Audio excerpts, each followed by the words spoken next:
and others have got qualified. Now, you as the person who funds them, what parameters do you use to make sure that the money you give them are utilized accordingly, or you just rely on audit report? Thank you. Thank you. Honorable Club.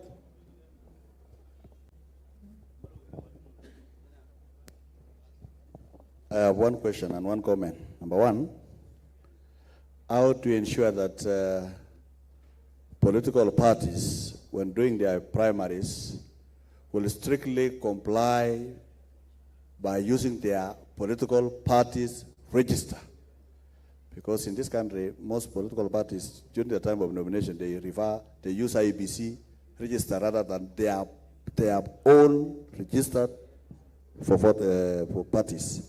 Secondly, Chairman or Speaker, can we just tell us the truth? Because we have seen, Rianago, we have seen that one political vehicle dies before the next political vehicle. If you can see how political parties have been going on in this country of late, is that one regime starts with one party, and in their second term, they are in another party or another coalition.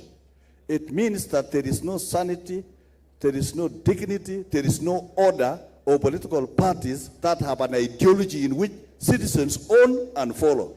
What happens is that we follow our regional kingpins, we follow our leaders, wherever they go, even if they go today, we all go in that direction. It means we don't have a serious ideology on what we want as a country in a political party system, just like in America and other places. Give the mic to your neighbor here. No, give the mic to Honorable Mwinyi. Give the mic to Honorable Mwinyi over there before you bring it up. The Honorable Mwinyi just next to Honorable Maklap.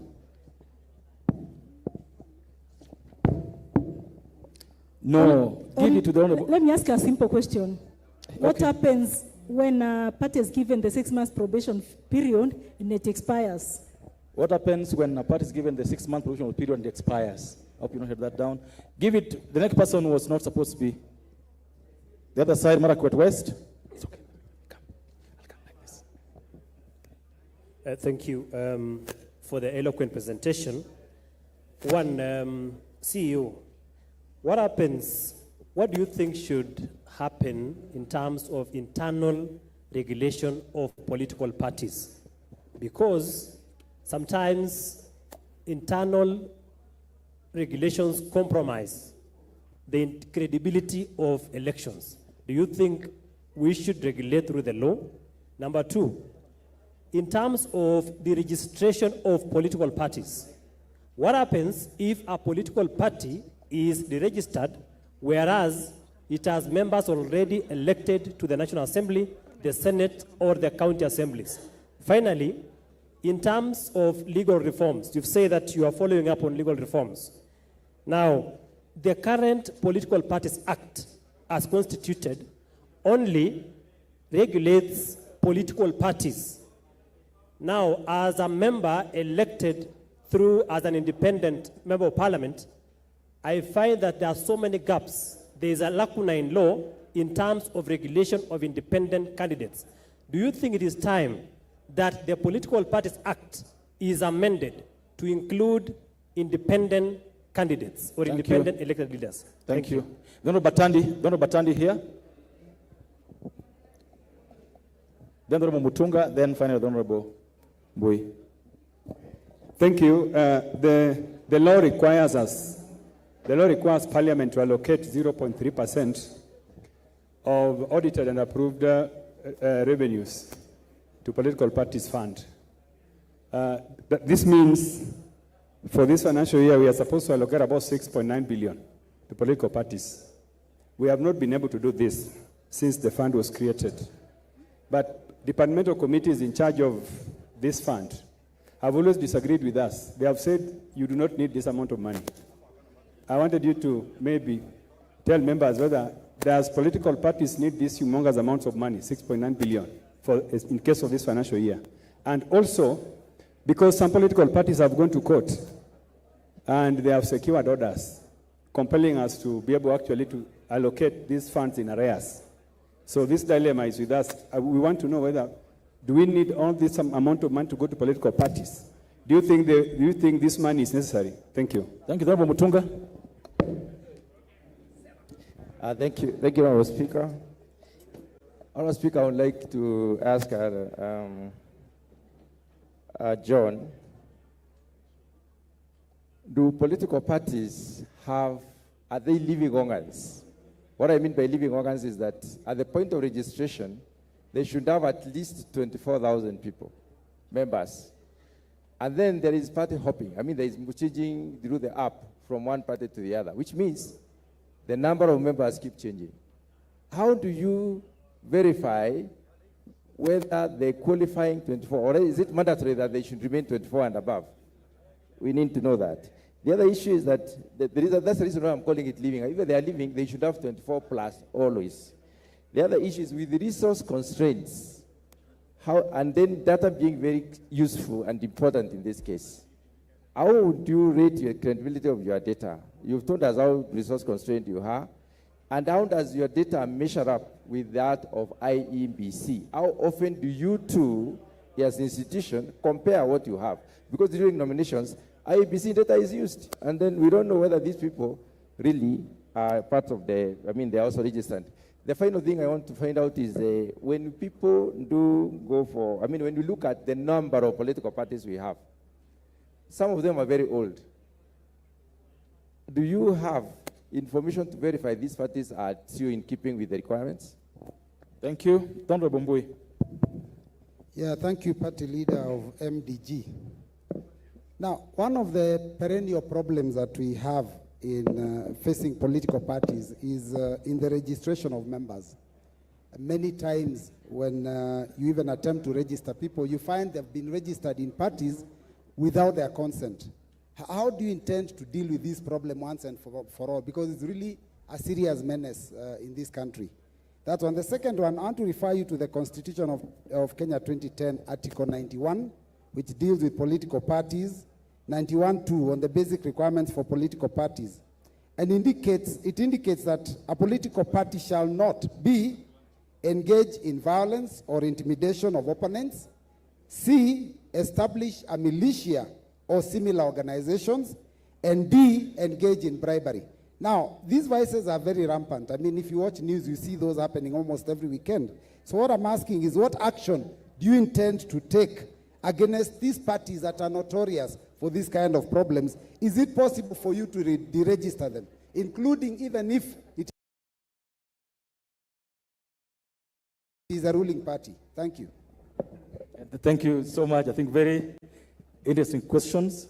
Remember, just remind you as Mr. John comes over, that even as in Parliament, we have a special committee that audits the Auditor General's findings on political party funds. I don't know who chairs it. Special funds must be done, Honorable Fatuma. Yeah, she should be able to tell us also how the political parties are doing in terms of how they use their funds. Vana Cox, kuja.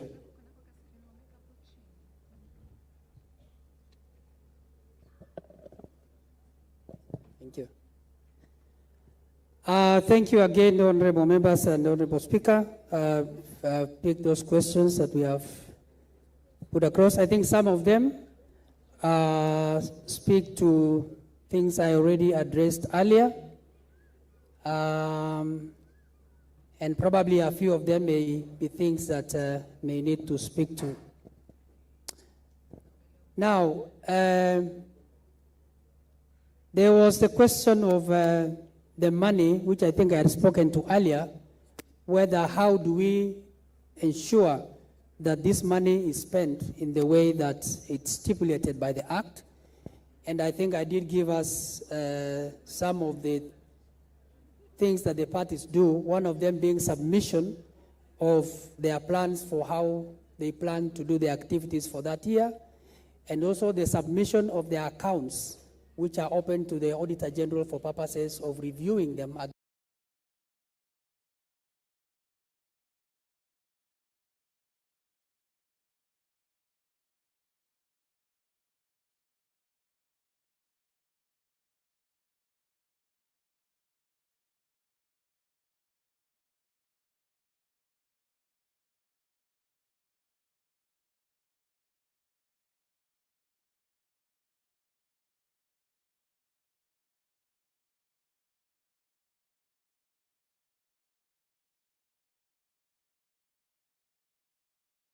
against what they presented, and those become compliance documents.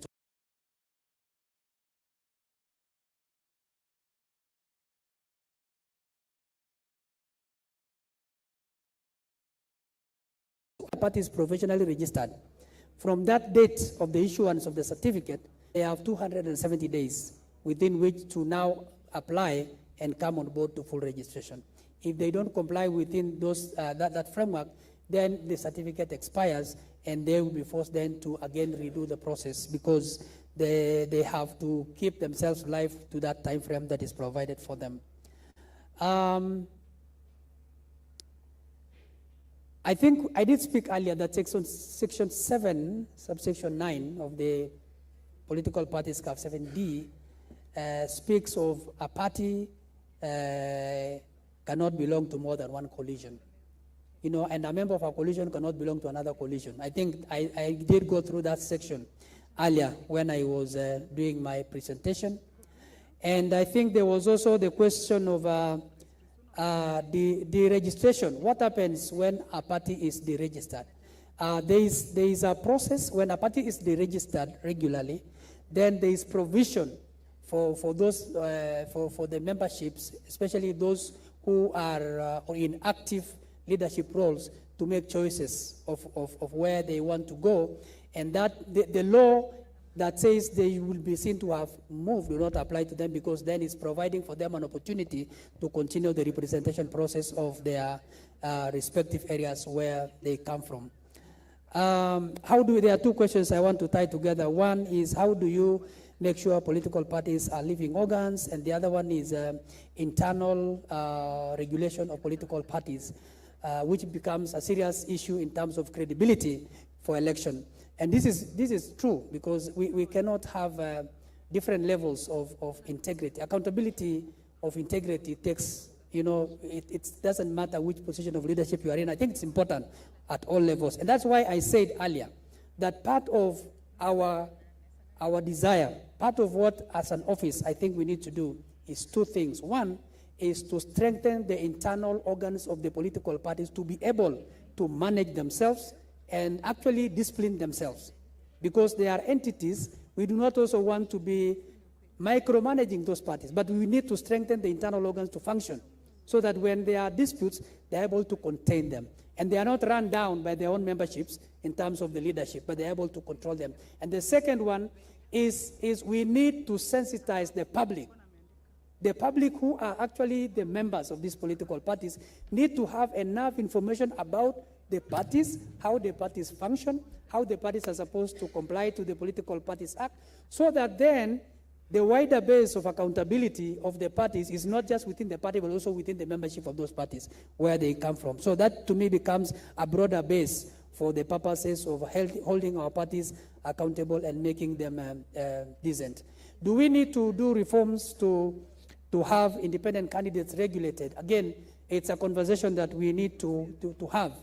How will that look like? I mean, there was the proposal of whether we need to have them provided for in the political parties fund, and whether now we need to have them provided for in terms of regulation so that they do not become, runaway members who have no regulator because they are independent candidates. Then how do we put that in terms of what the Constitution says and what the Act says so far?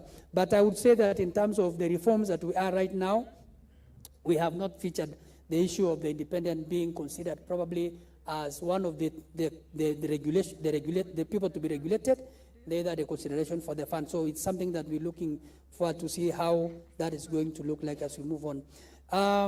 The issues of memberships in the system, I think I did speak to this and said that the system is allowing us to be able to control how members move from one party to the other.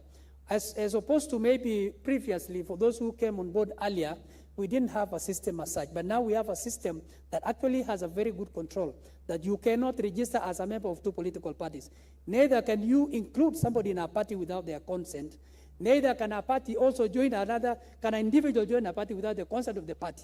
Because when you apply to be a member of a party, then the party gets notification and then have to consent for you to be a member of that party. So it works both ways. Now, in terms of integration roles, I think you know that I've mentioned earlier that IEBC and ORPP have no options. We are joined at the hip because of the processes that we have. I mentioned about the nomination rules. I talked about political party registers. I talked about political party nominations. All those processes are certified by ORPP and are submitted to the Electoral and Boundaries Commission for purposes of elections. So we have to speak to each other in more than one way for us to be able to hold the parties accountable. And even the issue of party lists, the parties have to bring their lists to the registrar for certification, and then those lists are submitted to Independent Electoral Boundaries Commission for purposes of use in elections. The registers of parties are held in the office of the Registrar of Political Parties. So how do we then subject the parties to compliance in terms of using those registers during nomination? And I think mentioned earlier that when parties are almost doing their nomination processes, they come to collect certified registers of that party at that point in time to say that this is the register of party A at this point in time. Now, we do monitor the processes, and probably what we may need to find out is how much do we want to provide in terms of holding parties accountable to that compliance that can go to the office of the Registrar of Political Parties in terms of holding the parties accountable and maybe the punitive measures that can be given, maybe a punishment, maybe those are issues that we need to look at and see how much then we can punish for issues of not complying. Whether everybody has 47 offices, 24,000 members, we have clinics for every year of all the 90 registered political parties. And all of you are members of parties. I have the status. I will also invite you as members. Can you go and do a ground check whether your party is actually compliant?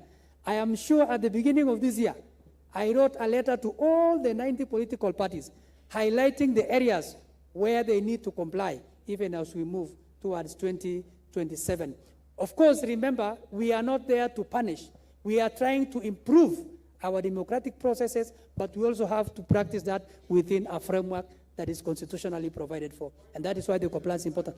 Yes? Just let him wind up. He will. Let him just wind up on the question he has. He has a question by order. You're going to get a chance after this. Just finish with this question, then he's going to get the mic. Give him the mic just after this. Okay, so I was talking about the integration, and I said we have a lot of integration that we have in terms of registers. Remember, as parties register for themselves to be political parties, we have to confirm that those 1,000 members from every county are registered voters. And the only way we can do that is consulting the register of IEBC, which is the only custodian of registration of voters. I think we can leave it there and take the next set. There are two more questions we didn't answer. Yeah. One was whether you need the political parties fund by the Honorable Batandi, and another one by Rubumbui about compliance by political parties on violence, bribery, and those. Those two have not answered. I think I did speak to the one about the violence, because part of this violence comes from probably the nominations of the political parties, and it springs from not being compliant to the regulations, which you have the Constitution, the political party nomination rules, which you submit. And so I think what we have not probably provided for is what type of punishment can register of political parties give to a party in terms of not complying with the rules at the point of nomination of candidates for election in that process. But that provision of the rules come to us. But they are your rules. We don't make them for the parties. The parties make them and submit to us for certification, for purposes of practice in terms of those offices. Do we need the fund? I think from what I said earlier, we gave the uses for what the fund is provided for. And part of the challenges we have, probably in the parties, that they may not be able to comply to most of these things is because we cannot provide funds that we do not have.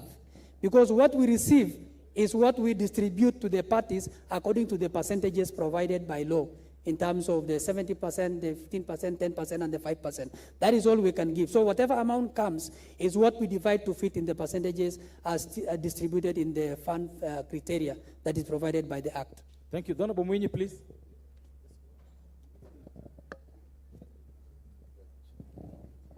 Asante sana Bwana Mwenyekiti. Tatizo langu kwa ndugu yetu anayetuzungumzia saa hizi ni kwamba hatujaona mpaka sasa wewe umechukua role gani kuhakikisha hivi vyama vya kisiasa vimestawi katika nchi yetu. Napenda kumpongeza Bwana Spika, chama chake ni Ford Kenya kutoka 1990 mpaka leo. Lakini nikupe mfano, Uhuru Kenyatta aliingia muhula wake wa kwanza na chama chengine, muhula wa pili chama chengine. Na hawa watu wanaopiga kura hawana chama. Ni vile siasa inavyokwenda kitaifa, wao wanaenda namna hiyo. Leo katika mifumo yetu hii ya siasa, unaona mtu anaweza mpigia rais kura, akampigia women rep mwingine kwa chama chingine, na kwa fupi hatuna vyama ndani ya nchi yetu ya Kenya.